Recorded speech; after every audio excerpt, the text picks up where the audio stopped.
Apocalypse chapitre 4, 8 à 11.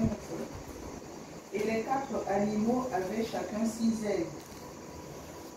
Et tout autour et au-dedans, ils étaient pleins d'yeux. Et ils ne cessent pas de dire jour et nuit, Saint, Saint, Saint est le Seigneur Dieu Tout-Puissant, qui était, qui est et qui vient. Et quand ces animaux rendaient gloire et honneur et les actions de grâce à celui qui était assis sur le trône, à celui qui est vivant au siècle des siècles. Les 24 vieillards se prosternaient devant celui qui était assis sur le trône et adoraient celui qui est vivant au siècle des siècles.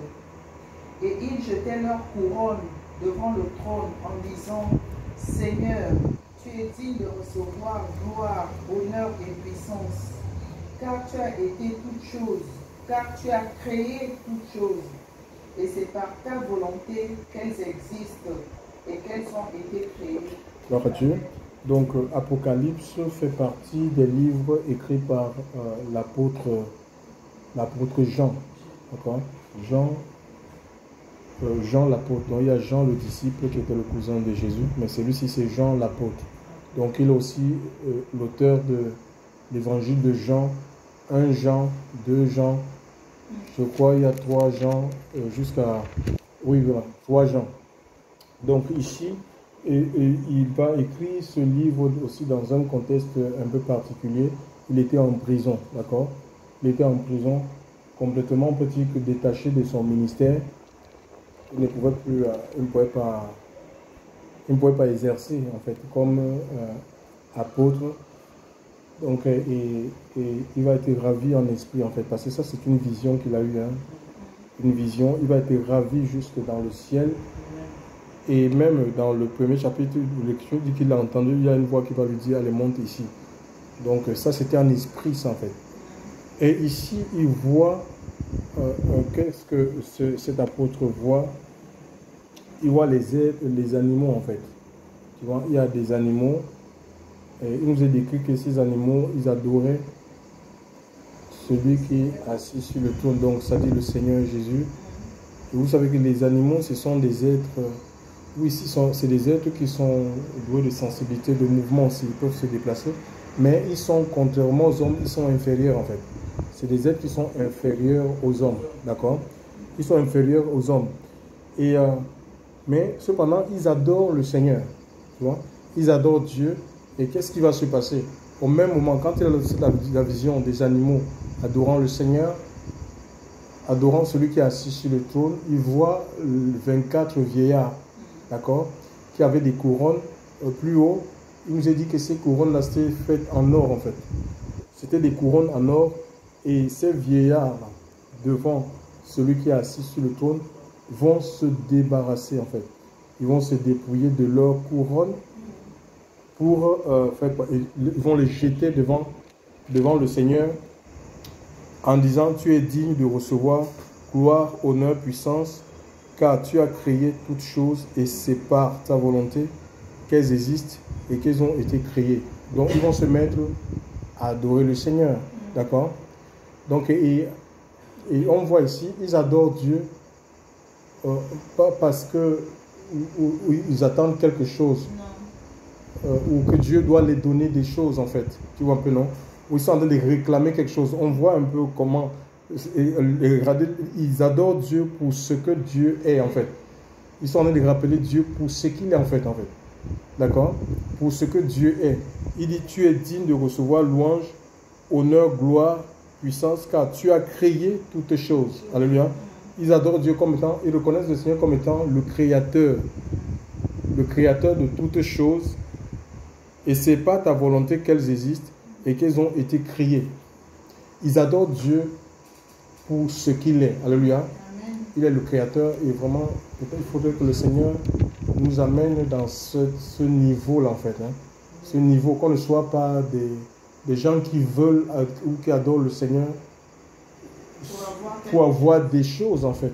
Pour avoir des choses, pour réclamer des choses, mais vraiment pour reconnaître que Dieu est le créateur il est le souverain, il est Dieu, il est source de notre vie, alléluia, et que si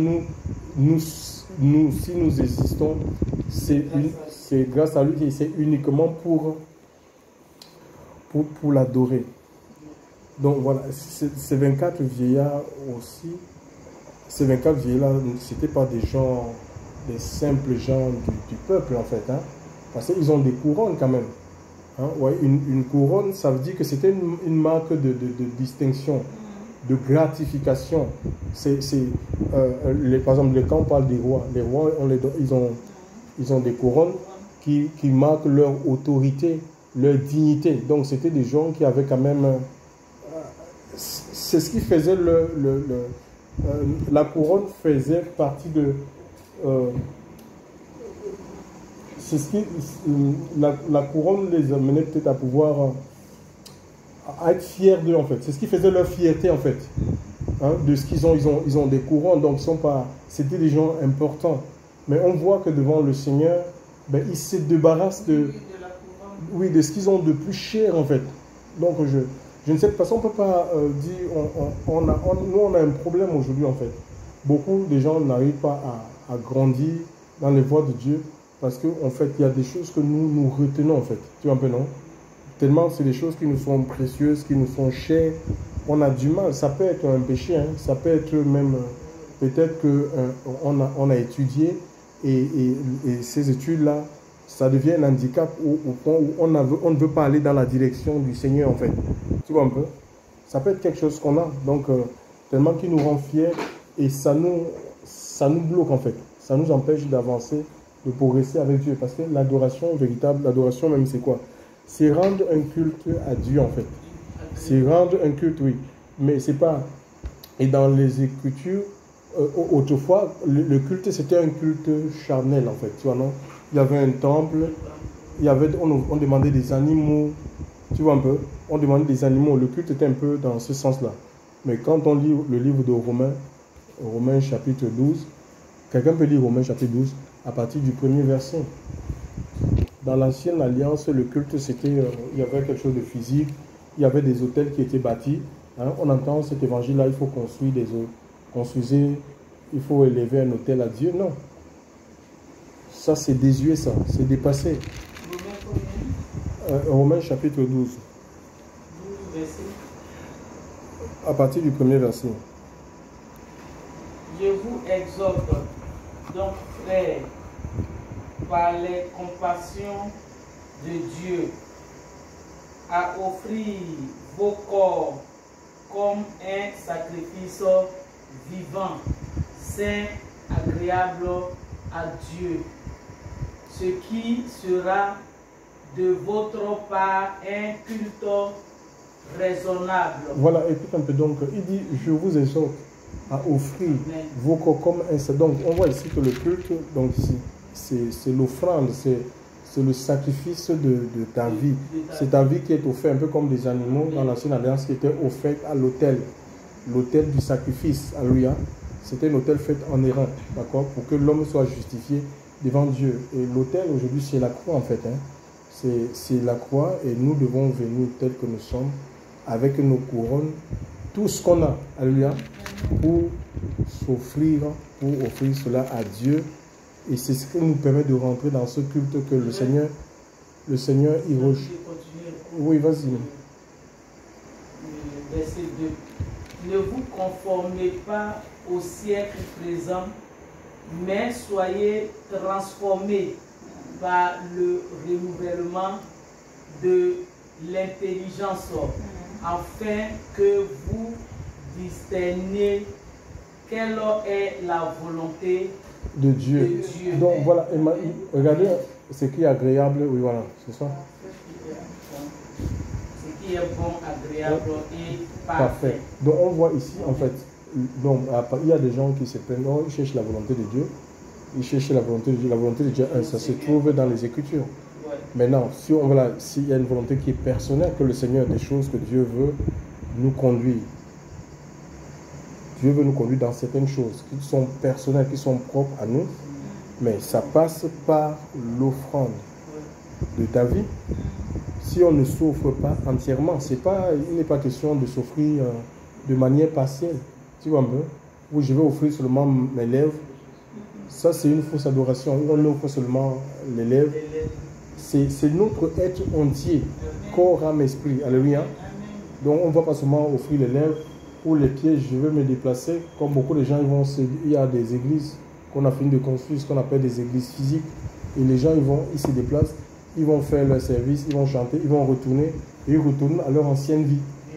Ce n'est pas ça. Dit, ces gens-là n'ont jamais donné leur cœur au Seigneur et ils n'adorent pas Dieu. Parce qu'adorer Dieu, c'est un style, c'est plus que de chanter, c'est plus que de jouer un instrument. Alléluia.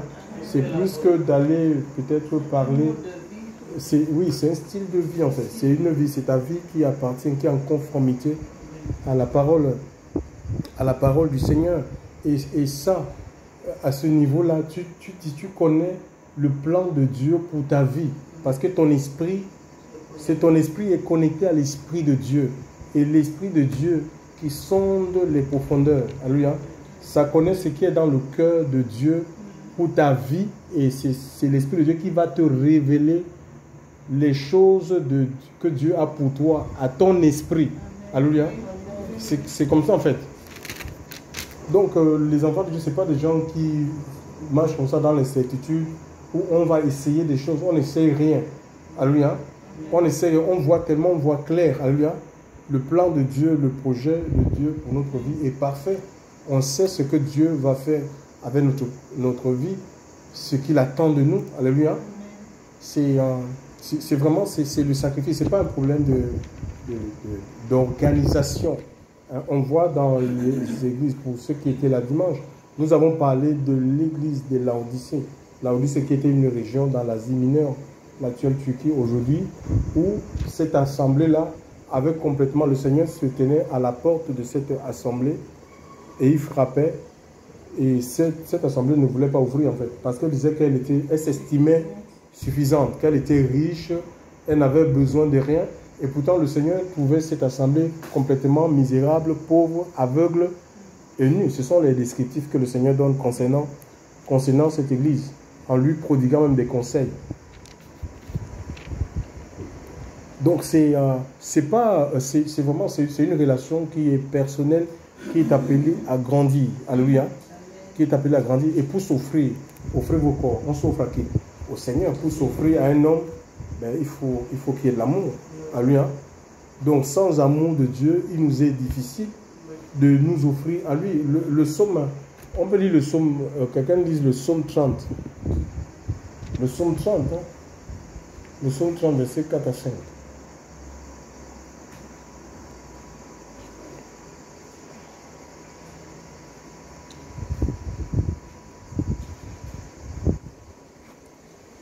Yahweh, tu as fait monter mon âme du Sheol, tu m'as fait vivre afin que je ne descende pas dans la fosse. Chantez à Yahweh, vous ses fidèles, et célébrez la mémoire de sa sainteté. Car sa colère dure un instant, mais sa grâce toute la vie. Au soir, les pleurs.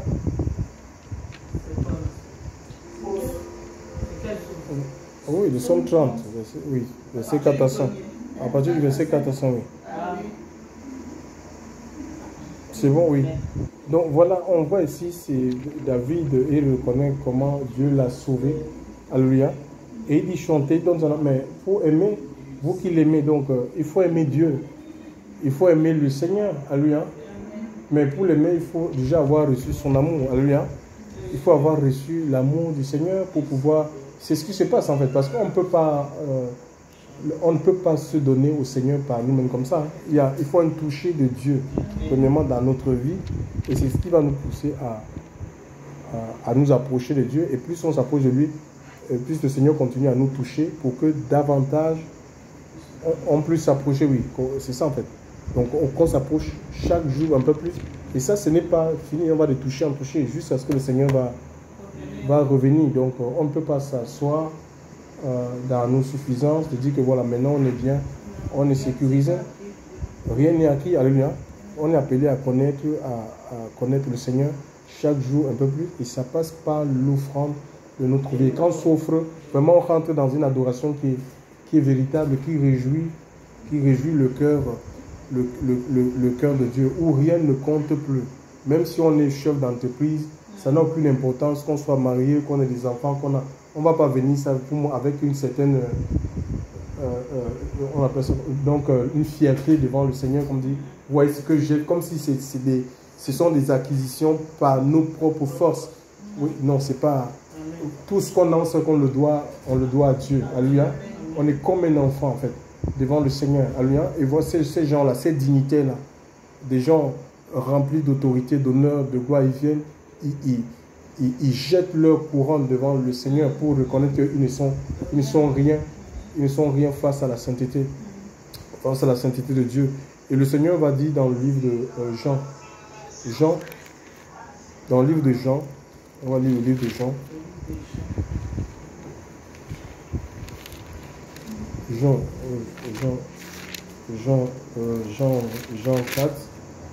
Jean 4, il dit ceci. Jean 4 à partir du verset 20. Je vais lire.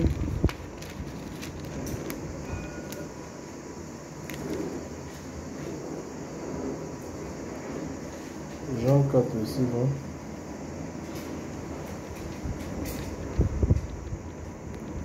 20. Jean 4, verset 20.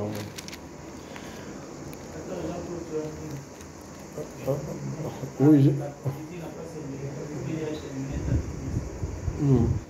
Bon, Jean 4, verset 20. Qu'est-ce que ça dit, Jean 4, verset 20? Jean chapitre 4, oui. verset 20. Nos pères ont adoré sur cette montagne. Et vous dites que le lieu où il faut adorer est à Jérusalem.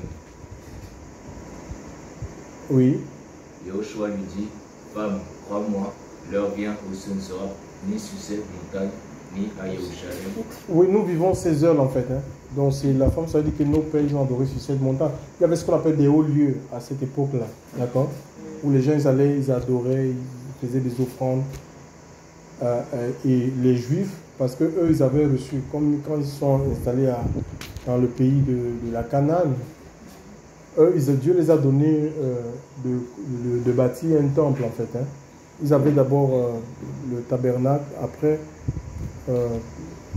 ils vont construire le temple de Salomon. Le temple sera construit par Salomon et c'est là donc ils apportaient leurs offrandes, ils offraient des cultes à Dieu. D'accord? Et Jésus va donc venir pour une transition, pour inaugurer une nouvelle ère en fait. Pour montrer le chemin, une autre façon de servir Dieu. Donc on n'avait plus besoin des temples physiques. Maintenant, on devait passer par lui, alléluia, et que les sacrifices qui étaient offerts autrefois, c'était des animaux et tout ça, machin, tout ça. Maintenant, c'est nous qui devions être, n'est-ce pas, ce sacrifice, lui étant le prémisse, parce qu'il s'est donné à la croix comme étant un exemple, un modèle à suivre, à imiter. Donc, et il dit que l'heure, elle est là. Donc, ce n'est plus sur une montagne, sur un lieu quelconque. Parce que Dieu est esprit, en fait, tu vois. Donc, on ne peut pas enfermer, on ne peut pas dire, oui, on va chercher Dieu dans tel endroit, on va le chercher. Non. Il est là-bas, c'est là-bas qu'il se trouve. Non. Dieu est esprit, il est partout présent au même moment. Et si nos cœurs sont ouverts, peu importe l'endroit, le Seigneur, il n'y a pas de raison que Dieu ne puisse se manifester dans notre vie. D'accord? Même dans des trucs comme des structures, des assemblées structurées, Dieu y est en fait. Il y a des gens qui ont... Nous, on a cherché Dieu. Dieu s'est révélé à nous. Peut-être c'était à l'extérieur, mais on est allé on n'est pas sorti des systèmes d'église maintenant. Tous on sort là. On a eu des expériences avec le Seigneur dans des églises, dans les bâtiments d'église. Donc, et maintenant, et au fur et à mesure, puisque la révélation elle est progressive, le Seigneur éclaire, d'accord? Le Seigneur éclaire les gens pour dire que voilà, les hommes ils ont mis ça, mais ce n'est pas la volonté de Dieu. Dieu n'approuve pas ce système-là. C'est un système qui bloque et qui paralyse l'action du Saint-Esprit, qui empêche les gens d'exprimer vraiment la volonté de Dieu, ce que Dieu a mis dans leur cœur. Hein? Donc voilà, alors qu'est-ce qui se passe? Et Dieu va toucher comme ça, plus si on l'aime. le Seigneur va finir par nous sortir. C'est Dieu qui sort. Il y a des gens qui sont sortis sous des coups de tête comme ça, mais après ils font quoi? Ils sont dans la confusion. Ils retournent parce que ce n'était pas le plan de Dieu, ce n'était pas le temps de Dieu pour sortir du système. Le Seigneur peut pas te sortir d'un système et tu te retrouves comme même tu étais encore mieux dans le système que hors système. La gloire de la deuxième maison sera plus grande que la première. Donc tu ne peux pas sortir d'un système. Et quand on voit la gloire, on ne voit pas la gloire, on voit plutôt les grâces, c'est-à-dire quelqu'un qui est comme si tu es dans la malédiction. Il faut qu'on voit que tu transpires vraiment la présence de Dieu parce que tu as franchi un cap pour t'approcher plus de Dieu parce qu'il y avait là comme des barrières qui t'empêchaient vraiment d'exprimer Dieu dans toute sa grandeur. Donc tu dois avoir plus de Dieu en toi et moins de chair, plus de Dieu en toi. Donc c'est comme ça, mais tu ne peux pas régresser, tu ne peux pas quitter un système et que ta vie régresse. Ta vie régresse ou elle s'empire même. Ça veut dire qu'il y a un souci. Autant retourner dans ton bâtiment, peut-être que tu es encore mieux dans le bâtiment d'église. Chers frères et sœurs dans le Seigneur. Donc c'est comme ça, et le Seigneur parle, dit, donc là elle est venue où les adorateurs, tu peux continuer la lecture s'il te plaît. Verset 22. Oui. 23. Car ce sont là les adorateurs que le Père demande. Donc il dit là, ce n'est ni à Jérusalem ni sur la montagne que on va adorer le Père et l'Esprit. Il faut que ceux qui l'adorent en esprit, en vérité, et que ce sont ces adorateurs que le Père demande, d'accord? Hein? Dieu ne veut pas les gens qui l'adorent, il veut les adorateurs en esprit. Ils sont connectés, nés, et pour adorer en esprit, il faut naître de l'Esprit de Dieu. Premièrement, ce qui est né de la chair est chair. Il faut naître de l'Esprit de Dieu. Donc, et c'est l'Esprit de Dieu qui nous conduit dans cette adoration où on est inspiré même dans le chant. Tu vois, non? On reçoit l'inspiration, le cantique nouveau. Chanter à l'Éternel, il est dit dans le psaume 96, psaume 42, chanter à l'Éternel un cantique nouveau. Donc l'Esprit de Dieu nous inspire, il renouvelle, même si on chante des anciens cantiques, ces cantiques sont salés de feu, où il y a du sel. Donc c'est comme si c'était nouveau, alléluia, parce qu'il y a la vie, elle porte la vie. C'est pareil pour les enseignements, dans la vie, elle est renouvelée, mais c'est l'offrande de notre vie, alléluia. Il faut vraiment une intimité avec le Saint-Esprit, alléluia. C'est le Saint-Esprit qui connaît Dieu, et c'est l'Esprit de Dieu connecté à notre esprit nous amène à découvrir qui est réellement, à connaître qui est le Seigneur, alléluia. Donc le Père, et c'est ce qu'il demande. Dieu demande pas seulement des gens qui chantent, comme les gens qui adorent du bout des lèvres. Et le cœur, Jésus l'a dit, ce peuple m'honore du bout des lèvres. Le cœur est éloigné, le cœur n'y est pas. Le cœur est dans le monde, dans les choses du monde, dans les affaires. Le cœur, c'est le cœur qui doit être, c'est le cœur parce que c'est le cœur qui détermine la direction. Si notre cœur est à Dieu, nous allons aller dans la voie de Dieu. Nous allons accepter les choix de Dieu, les décisions de Dieu. Donc c'est le cœur. Mais si mon cœur n'est pas contrôlé par le Seigneur, je vais faire mes propres choix, les choix. Je serai influencé par mon âme. Les choix des hommes. Des choses comme ça en fait. C'est le cœur, alléluia. C'est le cœur qui doit être vraiment tourné vers l'esprit, doit être offert au Seigneur. Et Dieu va consumer ce cœur, alléluia. Le cœur sera comme brisé, où on ne va pas résister à la volonté du Seigneur. Quand celle-ci va s'imposer à notre vie, l'apôtre Paul va dire, je n'ai pas résisté à la vision. Donc on est prêt à aller là où le Seigneur nous envoie, alléluia, à accomplir sa volonté. Isaïe l'a expérimenté. Il a dit, quand il va entendre cette voix dans Isaïe 6, qui enverrai-je? Il va dire, envoie-moi, oh Dieu, pour faire ta volonté. Donc il avait, mais avant cela, il y a eu une expérience où il a vu le Seigneur assis sur le trône, les pans de sa robe qui remplissaient le table, il y a la gloire qui rendit penser déjà qu'il allait mourir, il y a les péchés de sa vie qui ont commencé à être révélés. Il a confessé l'impureté. Je suis un homme aux lèvres impures et j'habite au milieu d'un peuple dont les lèvres sont... Il confesse l'impureté de sa vie, les saletés de sa vie, ses péchés cachés, que le peuple, personne ne connaissait, mais que lui-même avait connaissance, et devant le Seigneur, il les confesse. Et quand on lit les 5 premiers chapitres, avant de tomber au 6e, c'était quand il a reçu, et parfois c'est comme ça, s'il avait reçu, il condamnait seulement les gens. Malheur, malheur, malheur, malheur, malheur. Son ministère, Dieu va toucher ses lèvres pour qu'il parle comme Dieu parle. Parce que vous savez, on peut avoir l'appel du Seigneur, on commence à vouloir faire le justicier en fait. Tu vois un peu, non? À vouloir faire être un justicier. Vouloir dire des choses même que Dieu ne nous a pas dit de dire. Parce qu'on dit, bon, c'est écrit, et bien voilà, on commence à... Il faut vraiment... oui, ou les messages des hommes, de ce qu'on voit, à prêcher ce qu'on voit. Hein? Ce qu'on voit, c'est pas forcément la réalité. Il faut laisser le Seigneur, c'est l'Esprit de Dieu qui parle à l'Église. Et vraiment, si on est appelé par Dieu, Dieu va nous donner un message pour l'Église en fait, un message pour le peuple, un message pour le continent. C'est Dieu qui doit être notre source d'inspiration. Mais ça passe par l'offrande de notre vie. Ce n'est pas une question d'aller faire les théologies. Beaucoup de gens font les théologies. Ils vont te dire, pendant les deuils, il faut prêcher de telle manière. Les mariages, il faut prêcher de telle manière. Ils sont cadenassés dans des façons, dans un mode de fonctionnement. C'est pas comme ça. Ce n'est pas comme ça que ça se passe, cher François. Donc le Seigneur veut nous inspirer. L'adoration, c'est l'offrande de notre vie. Et quand notre vie est offerte à Dieu, mais on devient un instrument en fait. On devient un instrument entre les mains du Seigneur. Alléluia. Donc c'est Dieu qui se sert de nous. Ce n'est pas nous qui nous servons. Nous servons le Seigneur et il réclame. Hein? Ce sont les adorateurs que le Père demande, car le Père est esprit et il faut, dans le verset 24, il faut que ceux qui l'adorent en esprit. Il le faut, c'est un impératif. Il faut, c'est un ordre. Il faut, c'est un commandement, comme dans l'armée. D'accord? Il le faut. Adorer en esprit, en vérité, c'est une vie de remise en question au quotidien. Nous sommes sur la terre, on peut ressentir des moments de faiblesse. Hein. Tu vois un peu? Des pensées mauvaises qui viennent, qui ne cadrent pas avec la vérité.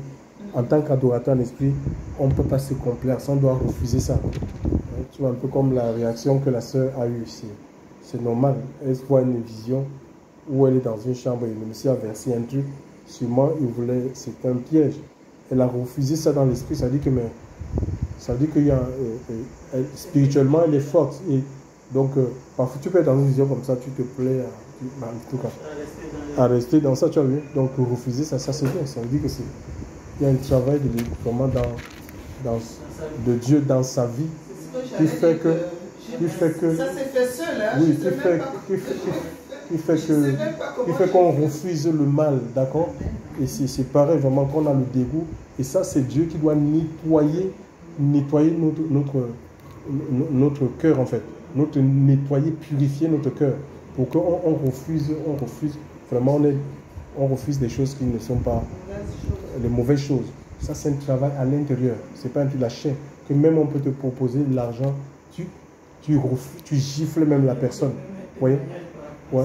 Tu gifles la personne comme ça, que va loin avec ton argent, je ne suis pas à vendre. Vraiment, c'est beau. Mais ça, c'est un travail du Saint-Esprit. On ne peut pas résister au mal par nous-mêmes. Si on veut compter sur nos propres forces, nos propres compétences, on n'arrivera jamais. Soyons comme des enfants. Alléluia. Soumettons-nous à celui qui est souverain. Alléluia. L'agneau de Dieu.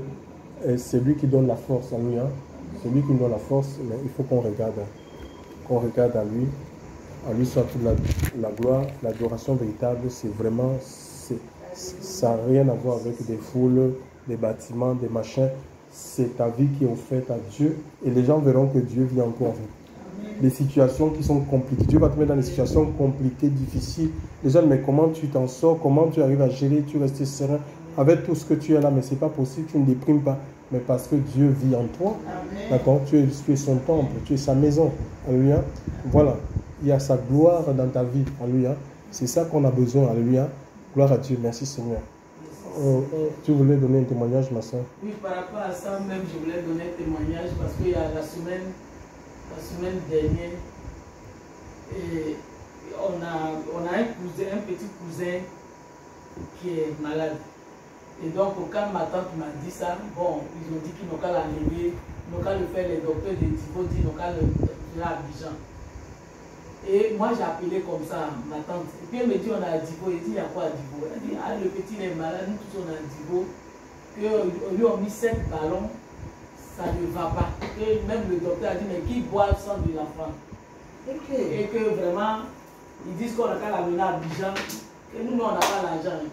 On a honte même de vous appeler, et depuis la vie souffrez seulement. Et là, vous avez bien fait, avec moi-même, 1 euro même, je n'en ai pas. Et maintenant même, j'ai eu même le conseil de dire que quand quelqu'un est malade, on a quand même parlé de Dieu, on a qu'à prier d'abord. Parce que dès qu'on nous dit que la personne est malade, on envoie l'argent, la personne meurt. Donc moi-même, ça même, j'avais déjà pensé à ça. Donc je leur ai dit qu'on a qu'à prier. On a qu'à vraiment prendre les moments, on a qu'à se donner. Et mais tant qu'ils sont là même, c'est des chrétiens. Donc elles disent qu'elles vont l'amener chez les serviteurs. J'ai dit, mais vous-même, vous-même priez parce que vous avez l'esprit de Dieu. Et voilà ce que la parole dit. Donc vraiment, elles ont dit d'accord. Donc lundi, on a qu'à prendre un moment. Donc lundi, on a pris le moment et puis on a prié. Et puis ils sont sortis de l'hôpital, ils sont à la maison chez une des tantes pour continuer la prière. Et donc c'est sur ça, moi, mes prières étaient. Donc entre lundi et mardi, dans mon sommeil, j'ai dormi même à 3 h du matin. Entre 3 et 5 heures, je fais un songe où je me retrouve chez un de nos cousins qui est colonel à la douane. Et sa femme même, elle m'a dit qu'ils vont venir en vacances à Paris, donc ils vont passer chez moi. Et donc, mais sincèrement, je n'avais pas mon pensée vers eux.